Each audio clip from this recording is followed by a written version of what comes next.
We hope we can coax some people back in from the networking outside because this is going to be a fun one, definitely. It's great to introduce some friends and like about as OG New York tech as they come. Mike and Kass Lazerow, as venture investors, there's a bunch of bad rules that investors are told that they need to follow, and one of those rules is you just never would back a husband and wife team. I don't know, Salesforce paid $745 million for the last big enterprise this husband and wife team built. They are multi-time founders, they have multi-time successful exits. They've been like remarkable citizens of this community and contributors to the tech ecosystem here. And so they're going to share all sorts of fun and no doubt funny stuff with us right now. And interviewing them will be the mental health startup Zira founder, Ariela, Safira. And I will turn it over to these guys. Thanks all. I have been very excited to interview you both for many reasons, but one is that you're about to release a new book called Shoveling Shit, A Love Story, written by both co-founders and a couple, and it's about the messy path to entrepreneurial success. I love that concept because everyone here who's a founder knows how messy the founder journey is. So I want to start by asking, when you think back to your entrepreneurial career, which mess was the most unexpected? So I'll take the first part of this one, is that okay? I would say right off the bat, when you are a new founder, I think you have a group of people that you start the company with, but then they may or may not scale. And so what's unexpected is that feeling of, oh my gosh, I am going to have to rejigger this whole team, and some of the people are not going to make it. So that's kind of heart-wrenching, but it's a must. Yeah. Would you add to that? Yeah, I mean, how many founders are in the room, first of all? Okay. So you get to work, and shit goes bad, and it's miserable. And you are just shoveling shit all day. So people want to quit, customers want to leave you, investors say no. It's not fun, and it's amazing. There's nothing else we would have rather done to build a life together. And so there's something beautiful in entrepreneurship. What we wanted to do is share kind of these really, basic lessons that we've learned, which aren't kind of fast forward cheat codes, but if you work hard and work smart, you can make it. And we wanted to basically give back, and that's what we're doing. And we wanted to do it through stories, through lessons. And I look around this room, and many of the people who supported us before we believed in ourselves are here, which is why we're so thankful to Brad and the team for having this event. I love that. Speaking of stories, so Kass, when you think back to maybe the first mess that was, replacing your early team, now looking back, how would you have handled that differently? I think I would have done it more quickly, right? I think that there's this angst that all founders have, and they want, at least the good ones, are, they want to do the right thing by their teammates, and they've relied on them for so long that it becomes harder, and then they get paralyzed by that decision that they need to either hire over or replace someone, and then it takes too long, and then that builds cracks in the culture. Yeah. So if I look back, I think I would have been faster at that decision, especially in my early company. I did it better at Buddy Media, but I was slow at golf.com. Yeah. Would you add to that? Yeah, so I'm awful at firing people. I've done it once. Golf.com we used to own, and we had a salesperson who wasn't cutting it, and Kass says, this is very early on, I don't even know if we weren't married, no. Yeah, we did what most people do. When you start dating, you just start companies together. So looking back, that was kind of silly. And I go in and I prepare, and I come out, and Kass like, how'd it go? I said, it was great. He made some really good arguments, and he now has a higher title and more money. And since that time in Chicago, I don't really, let people go. But I think the key, as we look back on 30 years of building businesses, there are a few things that we got wrong. And as investors now, we see companies get wrong again and again. It starts with the co-founder relationship, which I started my first company without Kass, and it was an okay success, but it really wasn't until I had a co-founder that we really took off. That co-founder relationship is like a marriage, whether you're married or not. So really think about it, and we talk about how to do that. Number two is, how do you know whether to greenlight an idea? As an entrepreneur, you come up with like hundreds of ideas, I'm sure. I know I do. How do you know what to do? And then most importantly, after you get going, when it's not going well, how do you pivot? And so it's all of these things where when you add hard work, we think that you could work smarter, faster, and get to where you're going rather than ending up in the ditch. And so you mentioned co-founder relationships, and I know it wasn't just you and Kass, you have past experience with other co-founders. What is one of the biggest lessons learned of what is needed for two people to work well together as co-founders? I think you have to start with, do you have the same vision and kind of moral fabric, right? Like, one of the things we see sometimes when we're looking at investments is one person working as hard as the other person? Because if not, it's just not going to work. So you have to kind of get on the same page in the beginning about what you want. Obviously, you're moving toward a goal, and you know what you're going to, hopefully you know what kind of product or service you're offering. And then second, how do you complement each other, right? So it's not going to be great if you have the same skill set. You're going to be paralyzed by decisions. You guys are going to micromanage each other's decisions, and you're not going to be able to move forward fast enough. One of the greatest things about Mike and me is that we do not overlap in any skill set, especially, I don't know if people know us around here. I'm more the operator, and I get into the weeds and execute his vision, and he kind of looks at the big picture.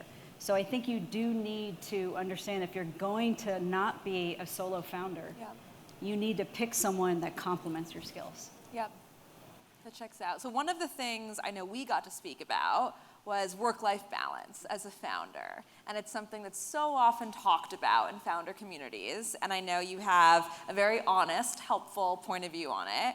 What is let's pretend you're talking to a first-time founder. I'm sure there are many in the room, someone who's starting their founder journey today. What is your advice or recommendation as it relates to work-life balance for them? Well, I don't know if anyone's going to want to hear this, but there is no balance, right? So I have a theory that you can only really do one thing well at a time.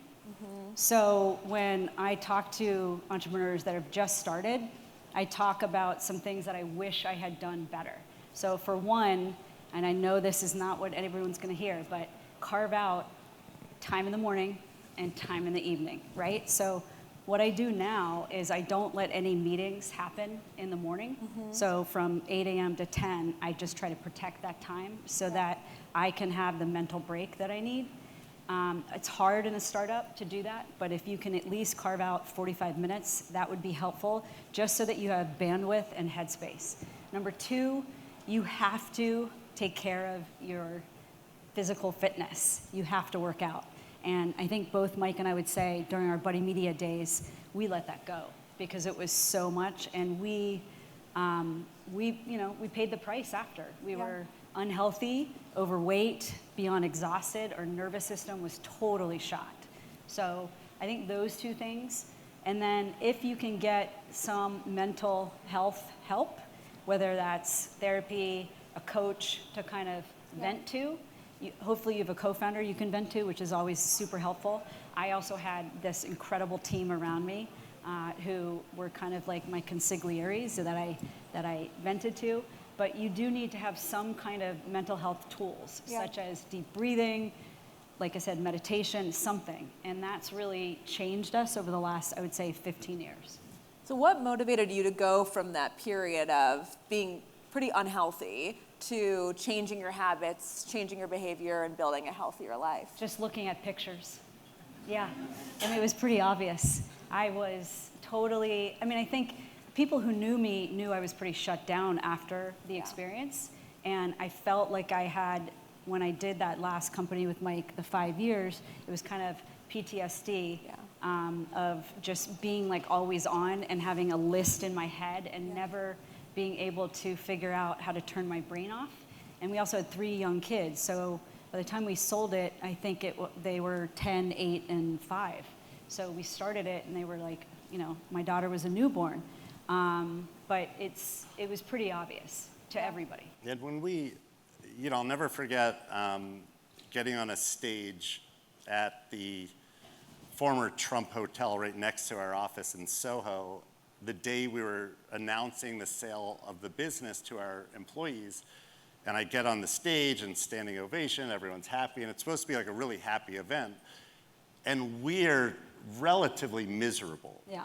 Like, we're not connected because we had offices in Singapore and London, and you know, it was only 5 years. We went from 0 to 50 million in ARR in 5 years on the back of Facebook and Twitter and, you know, Instagram and all the social platforms. We had, you know, I'm not going to talk about all of it, but, you know, our kids weren't doing well. Let's just say that. There were some mental health issues going on. And we walked off the stage, we got in the, you know, Uber, and we're just like, you know, who's going to take, you know, this one kid to the doctor? And we were just not. And we knew that we needed to make a change.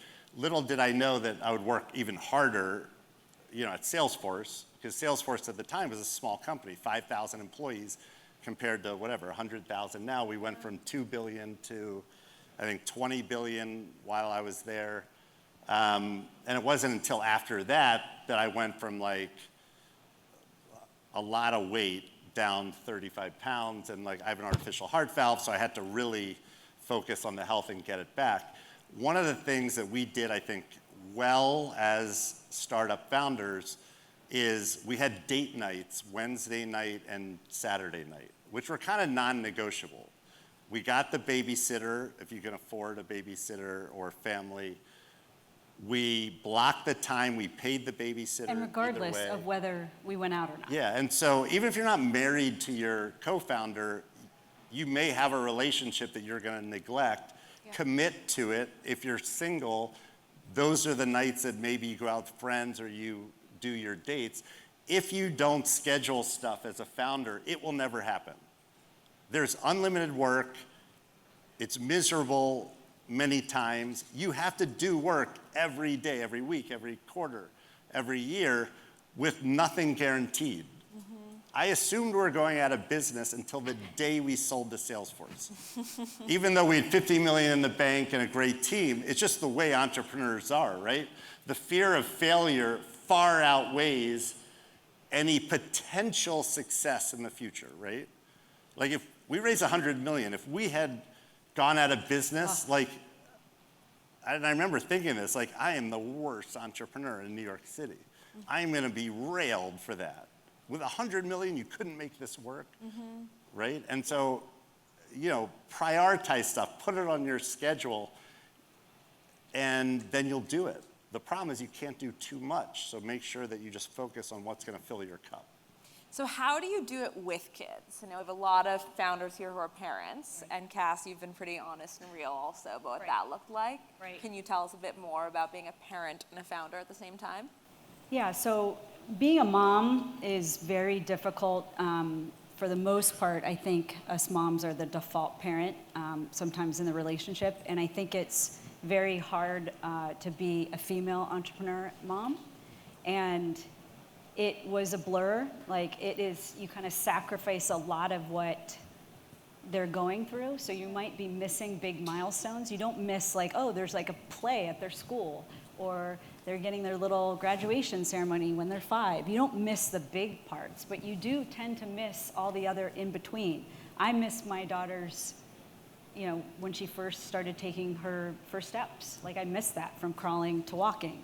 I got it on video, thankfully, and I had an incredible babysitter, but it is hard. Now, the good news is, I think it's much easier to be a mom entrepreneur when the kids are younger. Because for any of you that have older teens, anyone? Yeah, it's not fun. And so I feel like they need you more. Yeah.